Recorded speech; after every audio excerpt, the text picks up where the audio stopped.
Hi, I'm Peter Gleason with NACD. Welcome to this episode of NACD's BoardVision. We are live on site at our national conference here in Washington, D.C. You can hear and see the people behind us. I'm joined today by Mary Ann Cloyd from PWC's Center for Board Governance. Welcome, Mary Ann. Hi, Peter. It's great to be here. Thank you for having me. Oh, thanks for being here.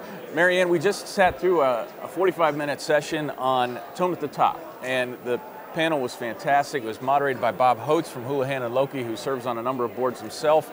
We had Pat Russo from GM and the HP board. We had Seth Goldman, the CEO of Honest Tea, who's recently been bought by Coca-Cola.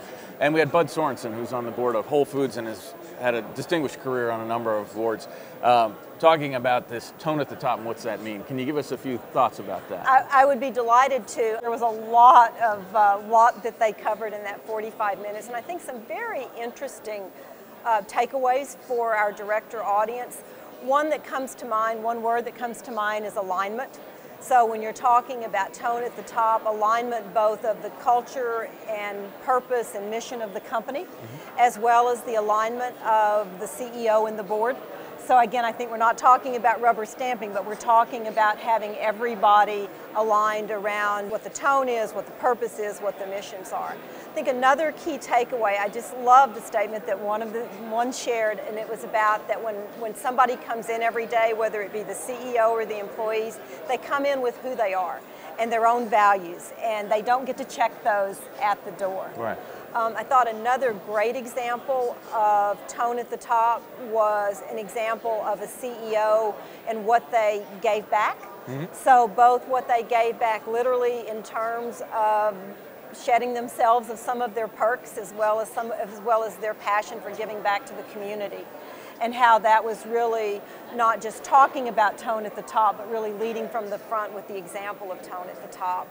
And I think one other thing that really resonated with me, because I hear so much from boards now about their concerns as companies operating multiculturally, multinationally, in terms of how you deal with the risks in all of those places. And there was a great example from one of the CEOs about having been a founder and with his own small company and now being part of a very large company, and how you have a blending of cultures, but also how that own tone and culture of that original company still lives in that division, in that unit. It survives through the acquisition. It survived through the acquisition, and I think there's a real takeaway from that that can go to the beyond, that when you've got divisions, you've got territories, you've got large operating units, whoever is running those is going to also have a tone that gets set at the top of that unit. Right, and what was remarkable in the discussion was, we had retail, we had manufacturing, we had a startup company, and the focus on the culture was so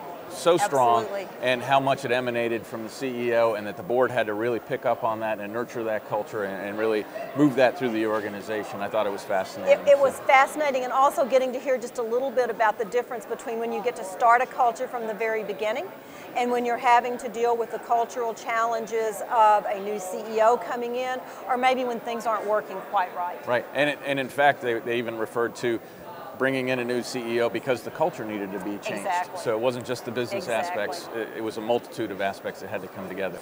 Mary Ann, it's great having you here. Thank you for your insights. Again, hard to sum up 45 minutes in 4 minutes, but we're trying to do our best, and we're going to join you with some more sessions in a few. Terrific. Thanks, you, Mary Peter. Ann.